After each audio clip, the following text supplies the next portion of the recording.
95 rebelles de RDC tués par l'armée du Burundi. Ils sont accusés de projeter des attaques dans le pays avant les élections de mai 2015.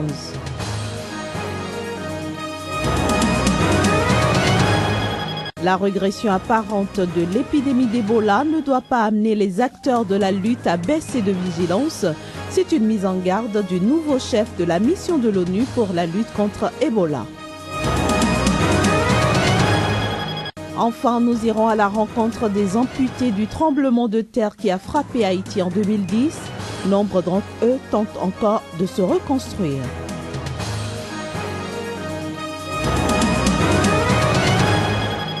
C'était là les principaux titres que nous allons développer dans ce journal. Bonjour et bienvenue à toutes et à tous. Mais tout d'abord, l'actualité en France, essentiellement dominée par l'attentat contre le journal Charlie Hebdo. Les drapeaux du pays sont en berne. La France a observé une minute de silence ce jeudi à midi en hommage aux 12 victimes. Le président Hollande a participé à ce recueillement dans l'enceinte de la préfecture de police de Paris. Un recueillement qui entre dans le cadre du deuil national décrété en hommage donc aux victimes de cet attentat le plus meurtrier sur le sol français depuis la guerre d'Algérie. L'Église catholique, l'une des cibles favorites de Charlie Hebdo, a fait sonner le glas de Notre-Dame de Paris. Pendant ce temps, toutes les polices de France sont toujours aux trousses des deux frères suspectés d'être les auteurs de cette tuerie. Il s'agit de Saïd et Chérif Kouachi. Plusieurs membres de leur entourage ont été placés en garde à vue dans le cadre de l'enquête. Parlant toujours de cette attaque, le président François Hollande a initié des rencontres avec les responsables politiques du pays. Il a rencontré ce matin à l'Élysée le patron de l'UMP, Nicolas Sarkozy, nous livre ici sa réaction à l'issue de cette rencontre. À la suite de la tragédie que vient de connaître la France, le président François Hollande m'a demandé de venir pour parler avec lui de la situation. J'ai accepté bien sûr cette invitation pour bien montrer le climat d'unité nationale qui est le devoir de chacun face à l'attaque menée par des fanatiques déterminés. Ajoutons qu'une autre fusillade sans lien bien sûr avec celle d'hier a eu lieu ce jeudi matin à Montrouge, à la périphérie sud de Paris. Bilan un mort, il s'agit d'une policière qui a succombé à ses blessures. Sur le continent africain, au Burundi, 95 rebelles de la RDC auraient été tués et plusieurs autres capturés lors d'une récente attaque frontalière entre le Burundi et la République démocratique du Congo. C'est du moins ce qu'a affirmé un porte-parole de l'armée du Burundi. Les détails dans ce reportage. Selon le porte-parole de l'armée burundaise, les rebelles tués voulaient s'installer dans la forêt de Kibira, d'où ils comptaient déstabiliser le Burundi. Les assauts menés pour déjouer ce plan ont porté leurs fruits.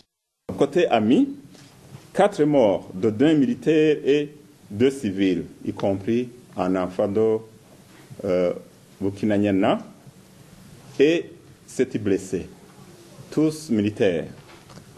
Côté ennemi, 95 assaillants ont été tués et 9 capturés. Plusieurs armes ont été récupérées. En ce qui concerne l'identité de ce groupe armé, le mystère demeure. Le porte-parole de l'armée du Burundi soutient cependant qu'il proviendrait de la RDC. Les documents qui ont été saisis ne montrent pas clairement le nom, mais montrent la provenance. La provenance, c'est Mutarouré, dans notre pays voisin à l'ouest, la République démocratique du Congo. Toujours selon le porte-parole de l'armée du Burundi, les assaillants tués projetteraient de passer à des attaques dans tout le pays avant les élections prévues au mois de mai 2015. Rendons-nous maintenant en République démocratique du Congo. La mission des Nations Unies pour la paix et la stabilité dans ce pays a tenu une conférence de presse mercredi à Kinshasa. 2 points étaient à l'ordre du jour, les activités de la MONUSCO et la situation militaire dans le pays. Le point avec notre correspondante à Kinshasa, Yeyet Mavenga Nzo. Le processus de désarmement volontaire des forces démocratiques pour la libération du Rwanda, FDLR, a échoué, a dit le représentant spécial du secrétaire général des Nations Unies en République démocratique du Congo. Martin Kobler, dans cette conférence de presse animée conjointement avec le lieutenant-colonel Félix Bass, porte-parole militaire de la MONUSCO. Toutefois, les stratégies sont bien en place pour épargner les civils du processus de désarmement de ces forces rwandaises en République démocratique du Congo, car la date limite du 2 janvier est largement dépassée.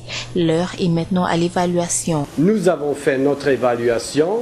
Le gouvernement de la RDC a fait les évaluations ici. La SADC, le groupe des envoyés spéciaux, nous sommes prêts avec notre évaluation. C'était un échec et maintenant c'est le temps de commencer les opérations militaires. Toutefois, à travers son porte-parole, la MONUSCO affirme que l'option militaire est considérée si les FDLR ne s'engagent pas librement. La MONUSCO appelle tous les groupes armés à l'est de la République démocratique du Congo à faire le choix de la paix et du désarmement volontaire. Registre santé à présent, le nouveau chef de la mission de l'ONU pour la lutte contre Ebola, Ismaël Ould Cheikh Ahmed, dénonce un problème de coordination entre les acteurs de la lutte au Libéria.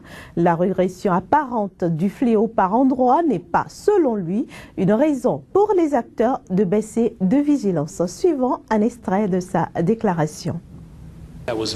J'ai été très impressionné par son Excellence la Présidente sur son intérêt porté à cette problématique, à quel point elle est impliquée et combien elle y consacre des ressources, de l'énergie et du temps. Il y a beaucoup d'acteurs qui arrivent avec de très bonnes intentions, mais nous sommes trop nombreux. Vous savez, parfois, lorsqu'il y a trop de cuisiniers, c'est très difficile d'obtenir un repas. Donc, nous devons nous organiser et mieux nous coordonner. Et l'UNMIE a un rôle majeur à jouer. Le Niger à présent, la police vient de démanteler un réseau de voleurs et de rustlers de véhicules opérant avec le Nigeria. 6 individus ont été interpellés ainsi que 7 véhicules saisis. Voici le reportage de notre correspondant au Niger, Abdul Karim Mahamadou. C'est après environ 2 mois d'investigation et de filature que la police nationale a démantelé ce réseau de voleurs de voitures et receleurs. Un réseau opérant entre le Niger et le Nigeria. Ils sont au total 6 individus dont 3 voleurs et 3 receleurs à tomber dans les filets de la police. Et le butin de cette prise n'est pas maigre. 7 véhicules ont été pris, dont des véhicules de grande marque. D'autres membres du réseau sont en fuite. Mais la police nigérienne espère leur mettre la main dessus avec la collaboration d'Interpol des autres pays de la sous-région. Depuis quelque temps, le Niger est devenu une plaque tournante de trafic de véhicules volés. Selon la police, les échanges entre voleurs nigériens et nigérians se font souvent sur des frontières entre les 2 pays. Ceux volés au Niger sont revendus au Nigeria et vice-versa.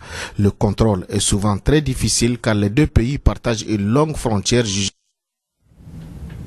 En Haïti, le tremblement de terre de 2010 a laissé dans son sillage des dégâts matériels considérables, de même que plus de 4000 amputés. 5 ans après la catastrophe, certains vivent toujours dans une situation précaire, mais tentent néanmoins de se reconstruire. Reportage.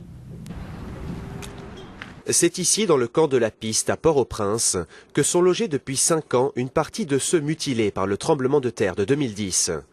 Jean-Baptiste travaillait dans un magasin au moment du séisme. Sa jambe sera ensevelie par l'éboulement d'un mur et devra être amputée.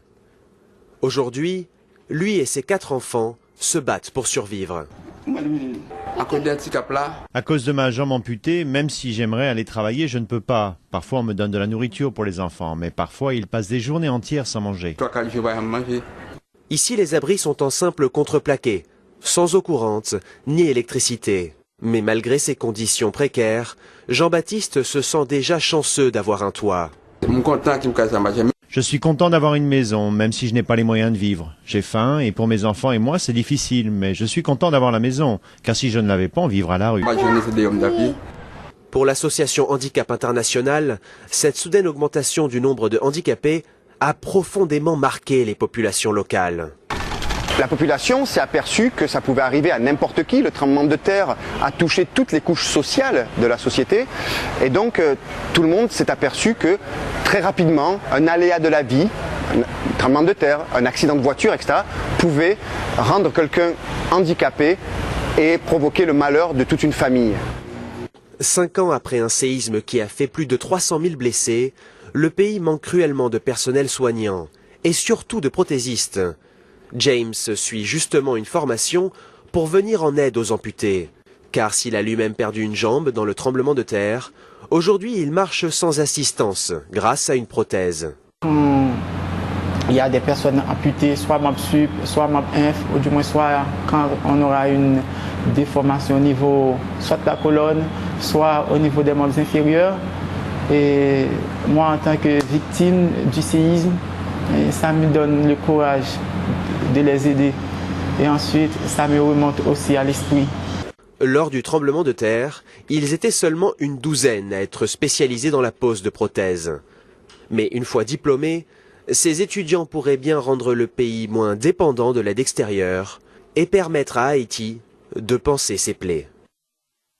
À présent, l'actualité vue par les journaux, c'est la revue de presse qui nous est aujourd'hui présentée par Emmanuel Crépy.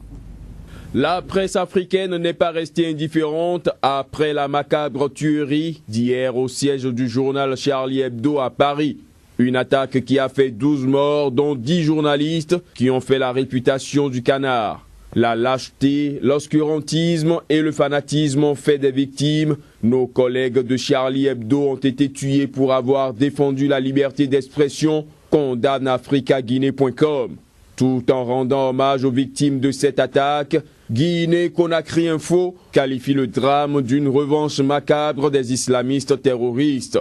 « Je suis Charlie » est le slogan qui a circulé sur la plupart des unes en soutien aux survivants de l'attentat. Sur le continent africain ce jeudi, certains canards parus se sont intéressés aux heurts qui ont éclaté hier à Conakry entre les forces de l'ordre guinéennes et des militants de l'opposition venus assister à un meeting auquel participait notamment Cellou Dalein Diallo, l'un des principaux opposants du président Alpha Condé. Jeune Afrique rapporte que des manifestants qui se rendaient à ce meeting, rassemblant des milliers de personnes et organisés devant le principal stade de la capitale, ont notamment lancé des pierres aux policiers qui ont répliqué à l'aide de grenades lacrymogènes. D'après un témoin, poursuit le journal panafricain, des militants de l'opposition ont voulu passer avec leur véhicule devant le siège du Rassemblement pour le peuple de Guinée RPG, le parti au pouvoir, situé en banlieue de Conakry, mais les forces de l'ordre ont voulu les en empêcher. Parlant de heurts, ils ont éclaté par 2 fois avant et après le meeting, précise Guinée News. Avant le rassemblement, c'est d'abord devant le siège du RPG Arc-en-Ciel et après le meeting, sur le chemin du retour, fait lire tabloïd. africaguinée.com pour sa part relève la polémique qui entoure le bilan. Du côté de l'opposition, on déplore officiellement 2 civils blessés par balle, alors que le gouvernement dénonce un bilan de 4 gendarmes et 1 civil blessé par balle, écrit le canard. Au Togo, toujours pas d'entente entre les députés de la mouvance et de l'opposition sur certains points de la réforme constitutionnelle souhaitée par une partie de la classe politique.